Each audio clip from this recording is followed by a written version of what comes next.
मोहि कपट छल छिद्र न भावत। छिद्र क्या है? छिद्र है कुसंग। कुसंग ही छिद्र है। विचारों का कुसंग, व्यक्तियों का कुसंग, खान पान का कुसंग। जो साहित्य पढ़ना देखना नहीं चाहिए उस साहित्य को पढ़ने देखने का कुसंग। अब कुसंग के लिए ज़्यादा कुछ करने की जरूरत नहीं है। अब तो ये जो सामने रखा ना लैपटॉप, महाकुसंग का साधन। मोबाइल, लैपटॉप, ये सब नरक ले जाने वाले साधन हैं। यदि इनका उत्तम उपयोग न किया जाए तो ये सब के सब नरक ले जाने वाले साधन।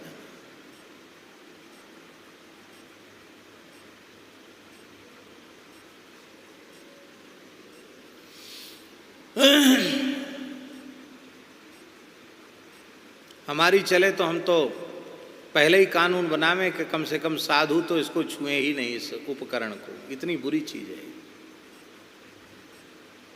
भगवत प्राप्ति के पथ पर चलने वाले लोगों को इसकी आवश्यकता नहीं, इतनी बुरी चीज है। पर यदि उत्तम उपयोग कोई अत्यंत विवेक पूर्वक कर सकता है तो ठीक है, कोई बात नहीं।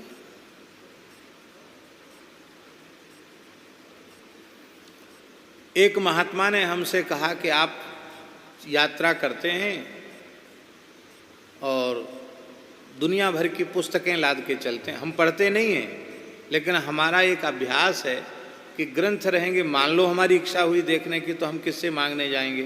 तो ये पुस्तक भी ले चलो, ये भी ले चलो, ये भी ले चलो। तो जरूरत पड़ती है तो उठा एक थैला भर के पुस्तक रखती है साथ में। फिर कहीं जाते हैं तो कोई नया ग्रंथ भी दे देता, वो और अलग से बढ़ जाती है। पुस्तकों का वजन ज़्यादा रहता है। तो एक सज्जन हमको बोले, महात्मा उनका शरीर नहीं है, बोले ये सब आप क्या करते हो? तो आप थोड़ा सा बुद्धिमान हो, थोड़ा सीख लो, इसमें सब चीज़ भर जाती है। ये लैपटॉप है ना, इसमें सैकड़ों पुस्तकें आप भर सकते हैं। अभी हम आपको दिखाते हैं। तो वो बटन दबा दबा के दिखाने लगे। शुकताल की बात है। क्लिक किया, वाल्मीकि रामायण आ गई, गीता जी आ गई, अमुक टीका आ गई, सब चीज़ उसमें निकल आती है। दबाते हैं बटन और उसमें सब निकल आता है। पर वो जाने क्या दिखाते दिखाते उसमें क्या आ गया, उसमें एक स्त्री की नंगी तस्वीर आ गई। एक महिला की नंगी तस्वीर उसमें आ गई। तो मैंने कहा ये क्या है? अरे बोले ये तो क्या क्या क्या आ जाते हैं उसमें, हैं ऐड आ जाते हैं। हमने कहा हम जो ग्रंथ रखते हैं हमारे लिए वही बहुत है, क्योंकि हम इतने विवेकी और इतने सावधान व्यक्ति नहीं हैं कि हमारी वृत्ति इनकी ओर न जाए। हमारी वृत्ति कहीं इनकी ओर चली गई तो हमारा तो पतन हो जाएगा। इसलिए हमको न सीखना है न हमको रखना है। हमें इससे कोई लेना देना नहीं, हमारा कोई प्रयोजन नहीं। हमारी तो पुरानी पद्धति पोथी लेके चलना वही सबसे अच्छी है। हमको नई पद्धति में नहीं जाना है। छिद्र छिद्र जीवन में मत रखो। दूसरे का छिद्रान्वेषण मत करो, दूसरे के दोष मत देखो, अपना छिद्रान्वेषण करो। हमारे में छेद कहाँ है? उत्तम से उत्तम पदार्थ छिद्रयुक्त घट में होगा तो रहेगा नहीं, उससे क्षरण हो जाएगा, बह जाएगा। कथा कीर्तन सुनते हैं, सत्संग करते हैं, महापुरुषों की वाणी सुनते हैं, ज्ञान भक्ति वैराग्य का अमृत भरा जाता है इस घट में। पर कुसंग के छिद्रों से सब निकल के बाहर हो जाता है, भीतर कुछ नहीं रह जाता। इसलिए यदि भगवान की ओर बढ़ना है तो दुस्संगस्तु सर्वथा त्याज्यः, कुसंग का सर्वथा त्याग कर देना चाहिए। इसको कहते हैं छिद्र। छिद्र मत छोड़ो। हमें भी पता है हमारे जीवन में बहुत से छिद्र हैं और उन छिद्रों के कारण ही हमारी आध्यात्मिक प्रगति रुकी हुई है। हर व्यक्ति को प्रयत्न करना चाहिए कि हम अपने छिद्रों को देखें, धीरे धीरे उनको बंद करने का प्रयास करें। सूची प्रवेशे मुशल प्रवेशा, संस्कृत की कहावत है। सुई के बराबर भी छेद छोड़ दोगे ना, तो जिस छिद्र में सुई चली जाएगी, कभी उसी छेद में मूसल भी चला जाएगा। आपने इतनी सी भी चूक अपने जीवन में रखी क्यों?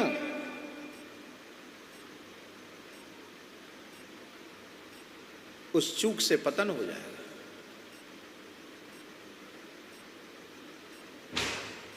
तो निर्मल मन हो। निर्मल मन कैसे होगा? ये निर्मल मन की परिभाषा, निर्मल मन जन कौन? कपट छल छिद्र से रहित मन ही निर्मल मन है, और ऐसा निर्मल मन वाला व्यक्ति मुझे प्राप्त कर सकता है।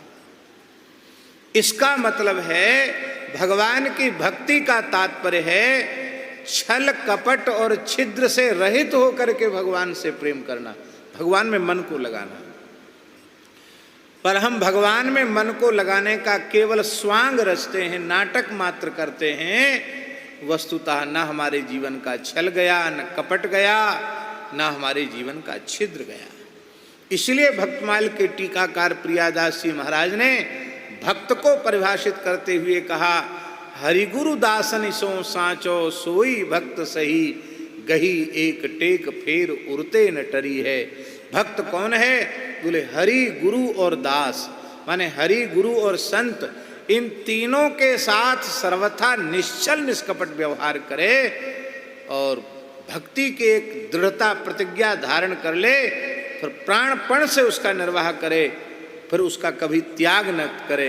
हरि गुरु दासन सो साचो सोई भक्त सही, गही एक टेक, भजन की टेक प्रतिज्ञा धारण कर ले, फिर उसको अपने हृदय से त्यागे नहीं।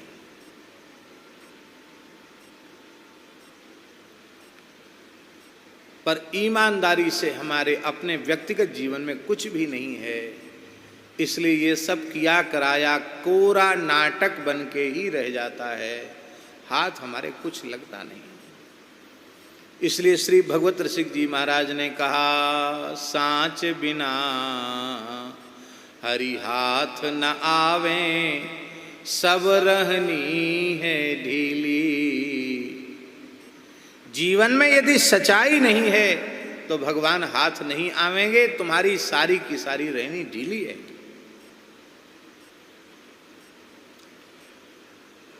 तो गोस्वामी जी कहते हैं कि हमने छल त्याग कर मन नहीं लगाया, स्वभाव निरंतर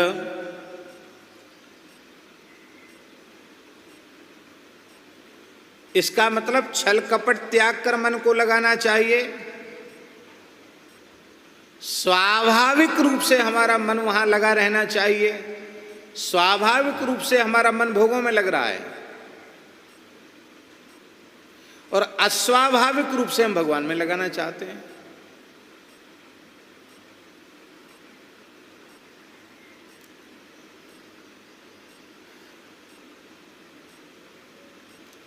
तीन बातें, एक तो छल रहित होना चाहिए, छल कपट रहित होना चाहिए। छल कपट छिद्र एक ही श्रेणी है, छल कपट छिद्र रहित होना चाहिए। दूसरा, स्वभाव से मन लगा रहना चाहिए। और तीसरा विशेषण है निरंतरता। निरंतरता बनी रहनी चाहिए भगवान का। इसीलिए वैष्णवता में अनेक साधन हैं जिसमें निरंतरता बनी रहे। मंत्र जप करते करते और अब थोड़ा मन इधर उधर जा रहा है तो उठ गए, सेवा में लग गए, मानसिक नाम जप शुरू कर दिया, माला से नाम संख्या शुरू कर दी। और मन नहीं लगता, गैया का गोबर उठाने लगे, गाय की सेवा करने लगे, माता पिता की सेवा में लग गए, किसी वृद्ध की सेवा में लग गए, किसी रुग्ण व्यक्ति की सेवा में लग गए। भगवत भाव से कथा सुनने में लग गए, कीर्तन में बैठ गए, परिक्रमा चले गए। पूज्य बक्सर वाले मामा जी कहते थे कि हमें ऐसा व्यवहार अपने मन के साथ करना पड़ेगा। कैसा? बोले जैसे सास अपनी बहू के साथ करती है, एक सास थी और वो बहू को निरंतर काम में लगा के रखती, भाई चैन से बैठने ही नहीं देती। बहू, हाँ माँ जी ये काम कर लो। बेचारी परेशान हो गई, इतना काम, फालतू बैठने नहीं देती। एक दिन सास बोली, अरे बहुरिया सांस लो। सांस लो माने थोड़ा विश्राम करो। हाँ, बड़ी ठंडक आई, बोले चलो आज सासू जी को दया आ गई, कुछ कृपा कर रही हैं। अच्छा सासू माँ, क्या आज्ञा है? ले अरे बहुरिया सांस लो, चरखा छोड़ जांत लो। चरखे पर बिठा रखा था सूत काटने के लिए, मना ही नहीं करे, काटते रहो काटते रहो। अरे बहुरिया सांस लो, तो क्या करें? ले ये काम छोड़ो, जांत लो। जांत मन चक्की पीस लो, थोड़ा चक्की चला लो। तो चरखा की अपेक्षा चक्की तो और श्रम का काम। ऐसे ही मन को विश्राम देने की बात हमें कहना है, पर मन को एक साधन में जब वो नहीं लगता है, वहां से भर रहा दूसरे साधन में लगा दो। ये अपने को फालतू मत छोड़ो, अपने को अत्यंत व्यस्त बना दो, सेवा में, चिंतन में, स्वाध्याय में, भजन में, स्मरण में। ये निरंतरता भगवान में बनी रहनी चाहिए। आधे क्षण का भी विक्षेप नहीं होना चाहिए। त्रुटिर युगायते त्वाम अपश्यताम, ब्रजांगनाएं कहती हैं, एक क्षण यदि हम आपको नहीं देखते हैं तो हमको लगता है कि न जाने कितने युग व्यतीत हो गए। ये कहते निरंतरता। तो छल त्याग करके स्वभाव से निरंतर तो हमारा मन भगवान में नहीं लगता। रहत विषय अनुराग्यो, विषयों के प्रति ही अनुराग करता है। छल त्याग करके स्वाभाविक रूप से निरंतर आपके स्वरूप में रमण न करके विषय में अनुराग करता है। कैसे अनुराग करता है, किन किन विषयों में अनुराग करता है, तो उसका उदाहरण दे रहे हैं। ज्यों चितई पर नारी सुने पातक प्रपंच घर घर के, त्यों न साधु सुर सरि तरंग निर्मल गुण गण रघुवर के। गोस्वामी जी कहते हैं कि भगवान, हे नाथ, आपने अत्यंत कृपा पूर्वक यह नेत्र हमें प्रदान किए। आपने अत्यंत कृपा पूर्वक नेत्र हमें प्रदान किए, लेकिन हमने आपकी कृपा से प्राप्त नेत्रों का सदुपयोग नहीं किया। हमने आपकी कृपा से प्राप्त नेत्रों का दुरुपयोग किया। जितनी इंद्रियां हैं ना, उन समस्त इंद्रियों में मन को चंचल बनाने वाली सबसे दुष्ट इंद्रिय आंख है। इसलिए आपने देखा होगा कि आंख बंद करके कुछ करने से मन उतना चंचल नहीं होता, पर आंख बंद करके जप आदि करने में एक समस्या है, नींद आने लग जाती है। बड़े ध्यान से मन लगा के सुनो तो झूमने लग गए, सोने लग गए।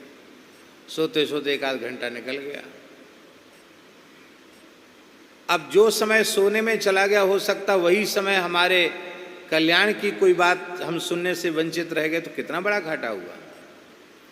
इसीलिए पूज्य पंडित जी महाराज के साधन में, पंडित श्री गया प्रसाद जी महाराज की साधन की पद्धति में नेत्र बंद करके ध्यान नहीं कहते, खुली आंखों से ध्यान करो। पंडित जी कहते खुली आंखों से ऐसे। अरे भाई, नेत्र बंद करके तुम कल्पना ही तो कर रहे हैं ना ध्यान में। नेत्र खुले नेत्र से ध्यान की कल्पना करो। कठिनाई तो है, लेकिन उसमें लाभ जल्दी होगा।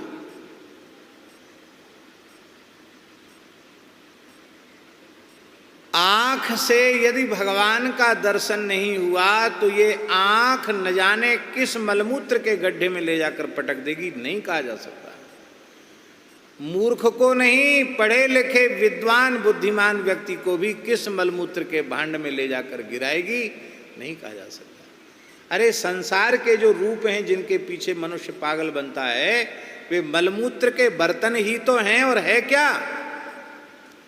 और इन मलमूत्र के भांडों में आसक्त करने वाली इंद्रिय कौन है? आंख के अलावा और कोई दूसरी इंद्रिय नहीं। भक्तमाल में इस आंख को भूत कहा गया। क्या कहा गया? भूत। एक भूत पीछे लग जाए किसी के तो क्या हालत होती है, ये दो दो भूत पीछे लगा रखे हैं भगवान ने। बिल्व मंगल जी महाराज दक्षिण भारत में कृष्णवेणा नदी के तीर पर उनका पवित्र विप्रकुल में जन्म हुआ था। परंपरा से बहुत पवित्र कुल था, अग्निहोत्री ब्राह्मण थे। षडंग वेद के विद्वान थे, बहुत ही जितेंद्रिय, सदाचारी, बहुत अच्छे उच्चकोटि के महापुरुष थे।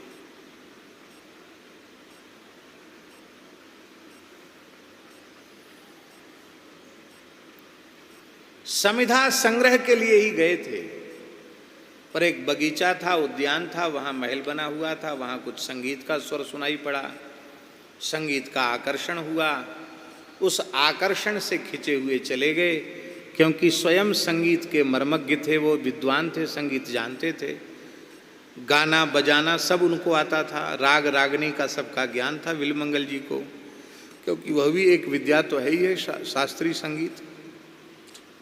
बहुत अच्छा गायन वादन हो रहा, चलें देखें। वहाँ गए तो वहाँ चिंतामणि नाम की वेश्या की एक कन्या थी, वेश्या की लड़की थी, बहुत ही रूपवती थी, बड़ी गुणवती थी, बड़ा सुंदर कंठ था, वो गा रही थी और नृत्य भी कर रही थी, और तमाम आँखों के रोगी, विषयी धनी मानी कामुक पुरुष वहाँ बैठे थे, गीत गजल गाए जा रहे थे, और वो नाच रही थी, वेश्या की लड़की चिंतामणि नाम की, वो नाच रही थी। अवस्था भी 15-16 वर्ष की ही थी चिंतामणि की,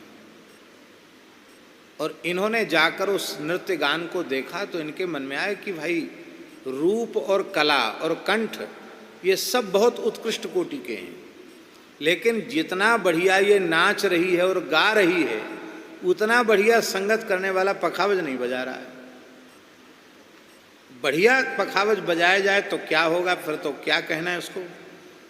तो कलाकारों को होता ना कि जैसे बैठ जाएंगे बगल में, कहेंगे अच्छा थोड़ा हमको दीजिए, दे दिया। बजाना जानते हैं? बोले हाँ हम जानते हैं। अब बजाने लगे। वाह वाह वाह पंडित जी, आपने तो क्या कहना, समा बांध दिया। आया करें कभी कभी यहाँ, थोड़ा मन फ्रेश हो जाएगा, माइंड फ्रेश हो जाएगा। लोग कहते हैं ना, माइंड फ्रेश करने के साधन है कि माइंड को बर्बाद करने के साधन है। बस आ गए और बस ये आँखें चिंतामणि में आसक्त हो गईं, और ये ब्राह्मण थे, सुंदर थे, गौर वर्ण के थे, वह भी अत्यंत सुंदरी थी। उसने इनके प्रति समर्पण कर दिया, उसने और इन्होंने उसके प्रति अपना समर्पण कर दिया। ऐसा समर्पण किया कि ये विवाहित थे, अपनी पत्नी को छोड़ करके यहीं रहने लगे, जो कुछ था वही दे दिया। और पिता इसी कष्ट में उनके प्राण चले गए कि मेरे एकमात्र पुत्र की ये दुर्गति किसके कारण हुई? आंख के कारण हुई, कान के कारण हुई। संगीत सुनकर आकृष्ट हुए, और आंख से देखा, पतन हो गया। पिता माता पधार गए। पिताजी का श्राद्ध था, और पिता का श्राद्ध वाले दिन भी वो घर रुक नहीं पाए। रात्रि के समय, वार्षिक श्राद्ध था, वर्षा का समय था, कृष्णवेणा नदी चढ़ी हुई थी, और चढ़ी हुई नदी में वे पार कूद पड़े। अत्यंत प्रेमवश इनकी अत्यंत पतिव्रता पत्नी इनको बचाने के हिसाब से कि भयंकर बाढ़ में नदी, उफान पर नदी है, अर्धरात्रि का समय है, डूब के मर न जाएं, इनको पकड़ने के लिए पीछा किया। अंधेरे में दिखाई नहीं पड़े तो उसने सोचा कूद ही गए, तो वो बोली इनके बिना अब में क्या, पिता माता तो है ही नहीं, सास ससुर तो है ही नहीं, और ये भी चल बसे तो अब हमारे लिए क्या। वो भी कूद गई।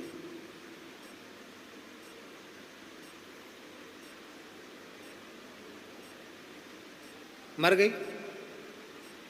उसी के मृत शरीर को पकड़ करके, उन्होंने अंधेरे में दिखाई नहीं पड़ा, उसी के मृत शरीर को पकड़ करके सहारे से तैर करके पार गए, और वहां पहुंचे तो अर्धरात्रि का समय था, पानी भी बरस रहा था। तो आवाज लगाई, आवाज जब उसने सुनी नहीं, तब कहा कि मकान फांदें, दीवाल फांदें। तो कैसे चढ़ें दीवाल पर, एक रस्सी जैसी लटक रही थी, उस रस्सी को पकड़ा, बड़ी चिकनी रस्सी थी लेकिन फिर भी पकड़ लिया, पकड़ करके जैसे तैसे चढ़े, चढ़ करके कूदे तो पानी बरस रहा था, कीच में मिट्टी में आंगन में गिरे। गिरने की आवाज़ हुई तो चिंतामणि जगी, उसने दीपक प्रज्वलित किया, दीपक जला करके देखा तो अरे बिल्वमंगल, आज तो तुम्हारे पिता का श्राद्ध था, कैसे चले आए। अरे देवी, तुम्हारे प्रेम में हम ऐसे अधीर हो गए कि हम रह नहीं सकते तुम्हारे बिना, और तुम भी हमारे बिना नहीं रह सकती। तुमने ही तो सारी व्यवस्था की थी। क्या व्यवस्था की? बोले एक नौका भेज दी थी, उसको पकड़ के हम चले आए, डोंगी को पकड़ के चले आए। इतने प्रेमांध हो रहे थे, कामांध हो रहे थे। रस्सी तुमने लटका के रखी थी, उसको पकड़ के हम चढ़ गए, देखा तो रस्सी नहीं, वो सर्प था। तो सर्प जब खिंचा हुआ तो उसने अंटा दे लिया ऊपर से, तो उसको पकड़ के चढ़ गए। नदी के किनारे आकर के देखा तो पत्नी का ही मृत शरीर था। इस दृश्य को देख करके वो व्याकुल हो गई चिंतामणि, और उसने कहा अरे बिल्वमंगल, तू बड़ोई अमंगल है। अरे बिल्वमंगल, तेरा नाम तो बिल्वमंगल है, पर तू महा अमंगल की राशि।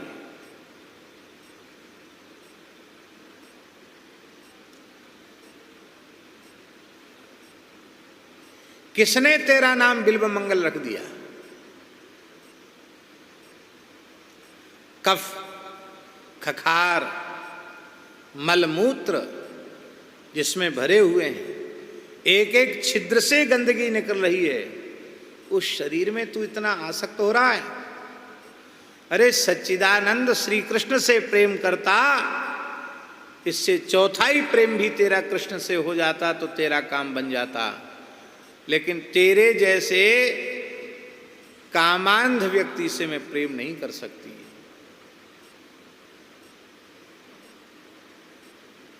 अब मेरा तो प्रभात हो गया, मैंने समझ लिया कि ऐसा भी होता है, ऐसी भी आसक्ति होती है, ऐसी भी रूपासक्ति होती है क्या। इसलिए मैं तो भय भोर भजों जुगल किशोर। चिंतामणि ने कहा मैं तो प्रातः काल होते ही युगल किशोर राधा कृष्ण का, श्यामा श्याम का भजन करूंगी। अब तुम्हारा जो तुम्हें करना हो सो तुम करो। बिल्वमंगल जी की आंखें खुल गईं, विद्वान तो थे ही। बोले तुम भजन में लगोगी तो क्या मैं भजन में नहीं लूँगा? बोले नहीं, अब एक साथ तो भजन हो नहीं सकता, क्योंकि इतनी आसक्ति हो चुकी है कि भजन संभव नहीं। इसलिए तुम्हारी जहाँ इच्छा हो वहाँ तुम जाकर भजन करो, और मेरी जहाँ इच्छा होगी वहाँ मैं रहकर भजन करूँगी। मेरे लिए तो ठीक है, मैं तो यहीं कृष्णवीणा नदी के किनारे भजन कर लूँगी, मुझे कोई वो नहीं। लेकिन तुम अब मेरे निकट नहीं रह सकते। आप वहाँ से चल पड़े।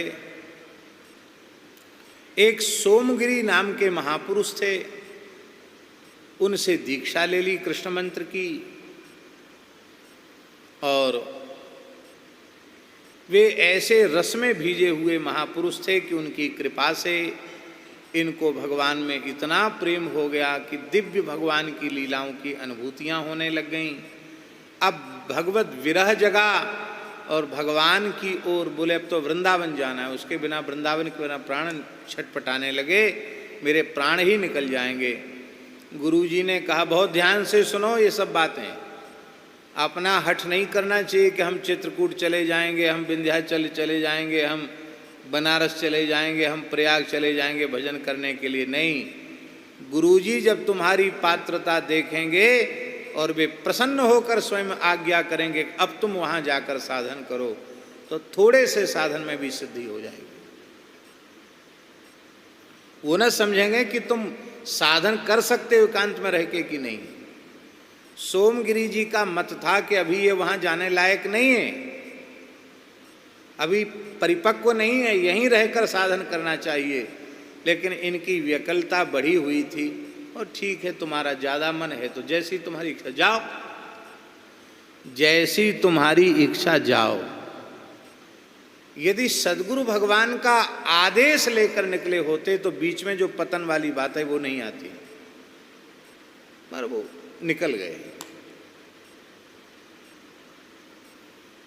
और निकल गए तो आंखों को तो पुरानी बीमारी लगी हुई थी, थोड़े दिन का सत्संग था और अब फिर वही बीमारी थी। तो एक कुएं पर कुछ स्त्रियां पानी भर रही थी, उनमें एक स्त्री अत्यंत रूपवती थी। उस रूपवती स्त्री को देख करके अब फिर व्याकुल हो गए। अब उसके पीछे चल करके उसके घर तक पहुंच गए।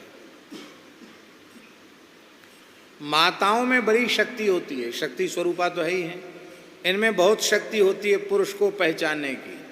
ऐसा कैमरा भगवान ने इनमें फिट कर रखा है कि तुरंत पहचान लेती हैं कि इस व्यक्ति की नज़र हमारे प्रति कैसी है, अच्छी है कि खराब है, तो उनको पहचान में आ जाता है।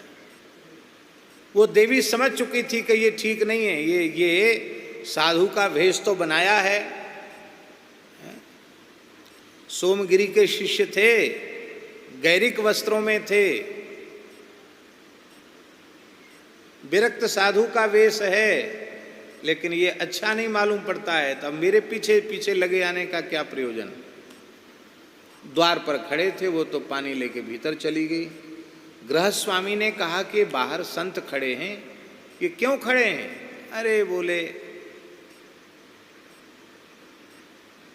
अब आपको मैं क्या कहूँ, ये मेरे पीछे पीछे लगे यहाँ तक चले आए।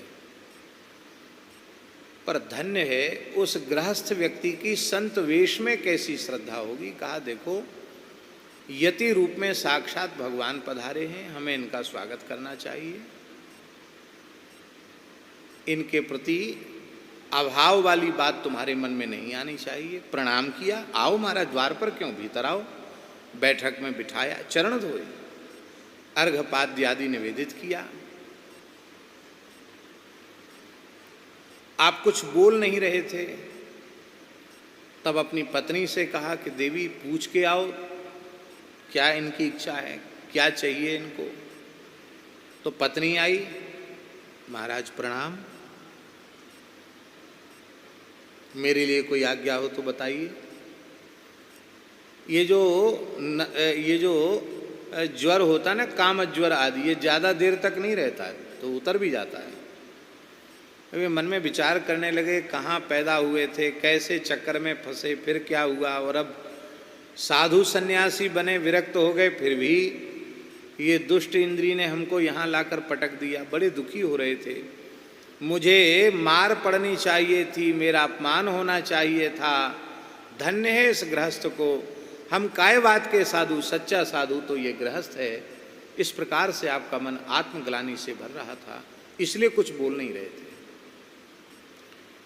तब आपने कहा माताजी, अब देखो दृष्टि पवित्र हो गई, तो क्या कहा, माताजी हम आपके चरणों में प्रणाम करते हैं, इस बालक पर कृपा करके कुछ हित करना चाहती हो तो 2 सूजा ले आओ। सूजा जानते हैं, बड़ी बड़ी सुई ले आओ, हमको बड़ी आवश्यकता है। वो बेचारी भोली भाली 2 सुई लेकर के चली आई। आपने देखते ही सुई से अपने दोनों नेत्र फोड़ लिए और रक्त की धार नेत्रों से बहने लगी। और उस समय प्रियादास जी ने लिखा, दीर्घ भूत से छुड़ाए दिए। मानो प्रियादास जी कहते हैं, बिल्व मंगल जी ने 2-2 भूतों से पिंड छुड़ा दिया। बेचारी देवी चीखी चिल्लाई, पतिव्रता, और उधर उसका स्वामी भी आ गया। महाराज ये क्या कर लिया? बोले मेरे तो अपराध हो गया। बोले अपराध नहीं, तुम्हारे घर आकर के हमारा बड़ा उपकार हुआ, 2 भूतों से हमारा पिंड छूट गया। तो महाराज जब यहीं रहो, हम आपकी सेवा करेंगे। बोले नहीं, हम तो वृंदावन की ओर चल पड़े हैं। कौन मार्गदर्शन करेगा? बोले जिसके नाम पर घर छोड़ के चले हैं वही मार्गदर्शन करेगा। चल पड़े और चलते चलते अंत में भटक गए, कहाँ जाएं, गड्ढे में गिर गए। भगवान ने निकाला और भगवान ने स्वयं कृपा करके वृंदावन तक पहुंचाया। समझ में आ गया कि ये कोई सामान्य गोप बालक नहीं, लगता है श्री कृष्ण ही हैं। तो धीरे धीरे लठिया आगे हाथ बढ़ाते बढ़ाते हाथ पकड़ लिया ठाकुर जी का। भगवान ने एक झटके में हाथ छुड़ा लिया।